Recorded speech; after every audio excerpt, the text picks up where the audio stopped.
Podcast. Pure FM. Pure FM. Snooze sur Pure FM. Dans Snooze, il y a Sébastien Ministru, c'est l'heure de la machine à café. Et c'est l'actu qui buzz, une vidéo notamment qui a fait le tour du web hier.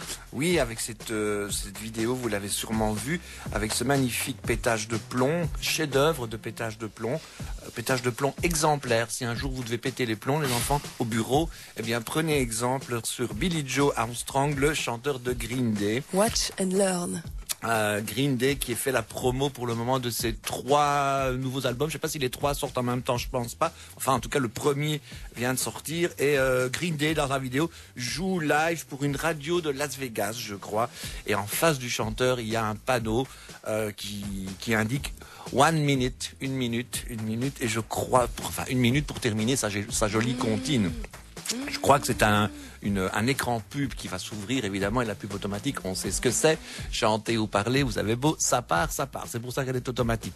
Et là, le chanteur de Green Day n'a pas supporté. Il a commencé à insulter le panneau sur lequel était indiqué 1 minute. Insulter le vrai mot, puisque ce qui sort de sa bouche pendant 1 minute, la minute qui va suivre est à base de fuck et de fucking. C'est à la limite du fake, tellement c'est exagéré. Est-ce qu'il ne fait pas ça pour se faire de la pub, le garçon? C'est très très limite. Et on dit que directement après, donc on a emmené ce garçon, on a directement inscrit ce garçon en rehab. Et il y a de quoi, évidemment, parce que si au moins ici il s'était pris à un être humain, mais là insulter un panneau, ça ne va pas. Ça mérite direct la désintox. Est-ce qu'il l'a frappé? Non, mais il était un peu loin, mais il a quand même cassé sa guitare. Et je sais pas si vous avez vu la vidéo, moi je trouvais qu'il avait pas l'air si défoncé que ça, le type, le vieux bonhomme. C'est vrai qu'à un certain âge, on ne voit plus rien.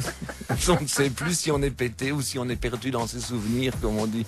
Green Day est quand même un groupe de l'ère Jurassic Punk. Je crois qu'ils ont fait paraître leur premier album sur Papyrus. Et moi, je ne le trouvais pas si incontrôlable que ça. D'ailleurs, au début, je pensais que c'était une blague. Franchement, je pensais qu'ils faisaient exprès, je pensais que c'était une blague. Et moi, je pense que c'est comme ça qu'ils doivent parler, les rockers, tu vois. Ouais, moi je pense aussi ça joue pour son image. Mais oui, parce qu'en tout cas, de mon temps, les musiciens, quand ils demandaient un café, ils demandaient le café en gueulant et en cassant la figure au serveur. C'est fini, ça. Et c'était tout à fait normal. C'est fini cette belle époque. Alors on dit en effet que ça fait partie du plan marketing du groupe. Et je dirais encore que de mon temps, les groupes se droguaient, non pas pour vendre des disques, mais ils se droguaient pour se droguer.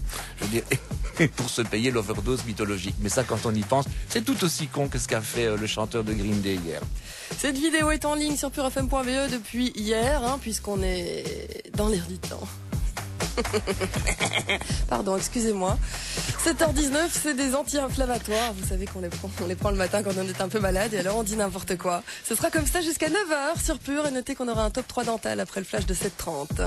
Vous écoutez Pure FM. www.purefm.be. Purefm.be